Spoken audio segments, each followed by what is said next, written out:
maakt je jou nou? Ik maak de originele Hilper priksleden. Ja, en dat wankers het meubelmaker. Nou ja, ik ben nog mooi op tijd dat ik de slitjes al ga klaar heb. En ik heb nog een Hyper variant ik nog maken op de oude sleden. En hoe lang doe je dit al?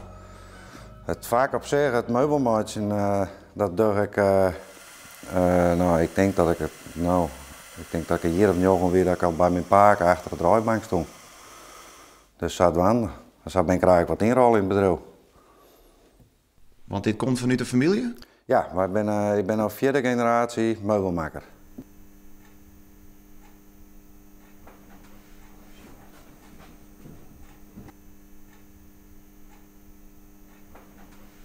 Ik ben nu de Hilper bloemotieven bij van het opschilderen. Samen met heb ik hier liedse sliden, miniatuurslidjes. En nou, die gaan we mooi decoreren in de Hilper-stijl. En dan krijgt het natuurlijk wat extra's. Wij binnen met 4 broers, we van 2 meubelmakers binnen en 2 schilders. En ik ben onder andere de schilder. En wij doen het van 4 generaties van heid op zongen. En het schilderen wat ik zat geleerd. Het is net een school wij het leren kennen. Je komt hier in het bedrijf en dan ga je naast je heid zitten. En dan mag je in het begin eerst eens even wat kleinhangers mee schilderen. En dan mag je wat diemladen schilderen. En op een gegeven moment ja, dan krijg je het wat onder de knibbels. En dan kan je eigenlijk los om te proberen in alles te schilderen. En dat kunnen hoekkasten wezen, tafels, stoelen. Nou, we zijn nu met wat winterse meubeltjes bezig met slitjes.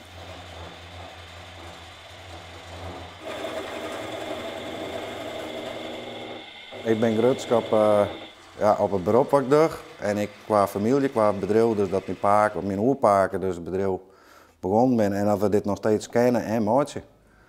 En het is een prachtig vak, ja. Dat is, het begint van hout tot het eindproduct, ja. Het is prachtig. Het is elke keer weer een uniek plaatsje waar dan makers voor in.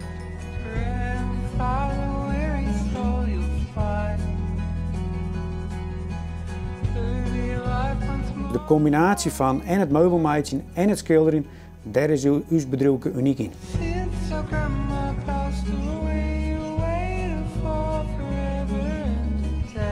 Straks bij de tijd waar we wat begint, dan kroep ik wel eens even op een slide en dan piek ik wel eens even een kouder om tafel naar Workum. Of we gaan staven, butten langs, butten hielpen langs, ja. En het is prachtig werk, ja. Dwar je al maar zijn slide het is op? Ja, wij waren er wel mee op. Nou, wij hebben meer wat we, maar dat we dan in huis zitten, maar mij in mijn oude sliden. Die zei dan wel eens, nou, het kan wel, hij maar voorzichtig binnen, want hij moet net steken. Maar nee, wij waren dat wel, dat is geen probleem. En misschien kunnen we het straks nog wel even proberen, dus dan kan je meteen even zien hoe het gaat. Ik ben heel benieuwd. Ja, nou dan doen we dat straks. Ja, nou toch maar, dus uit maar af.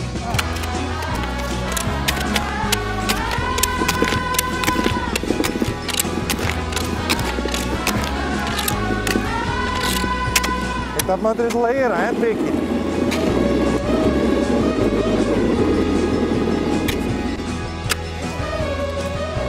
Nou, je een keer? Was je een keer? Of leeft het wel?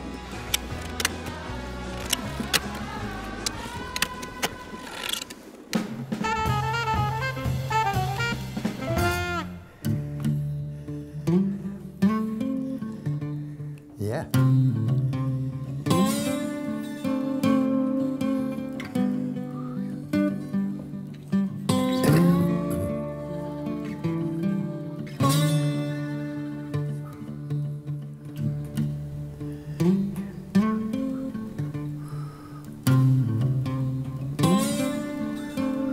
Ja, dit is een hele verzameling, maar hier ben ik mee begonnen. De Tjerken van Rieptjerk. Het is eerst even een uitzichtje geweest, maar ik had dus gewoon een kartondozen van de supermarkten gebruikt. Dat is het allerbeste, want er zit een structuur in.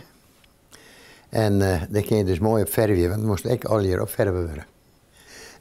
Deze stier op een kast bij een vriendin van mijn vrouw. Daar ga ik een tekening van maken. Ik zei, Mijke, ja, mijn gerust. Ik ga hem dus maken.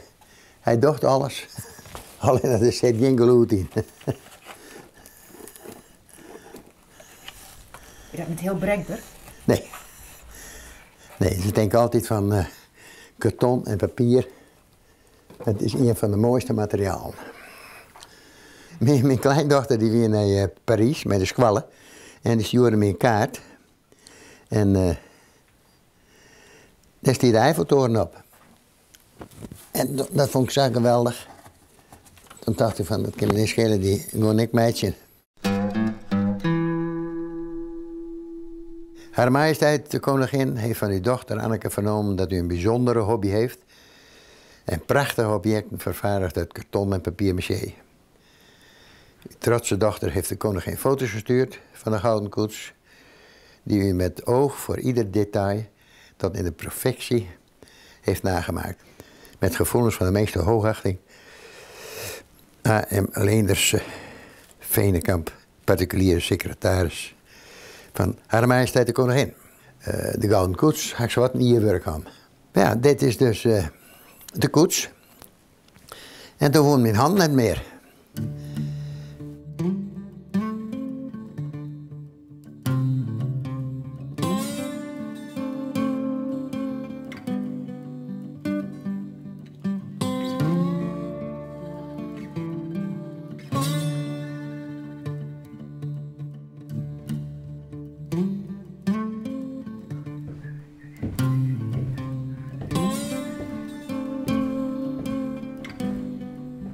De handwol en het meer, dat fine werk. En dat fine werk, dat vond ik juist altijd het mooiste. Het graf was maar dat komt vanzelf. Maar echt dat fine werk, kijk dus Jerek. Dat is een heel iets raamje, nou, er zit een cassine zien, er zit een raamje in en met het glas erin. Dat weer toen een aardigheid, maar dat is nou moeilijk om het te doen. Het houdt op. En als ik nog een peri en een jam, dan vind ik dat wel prachtig.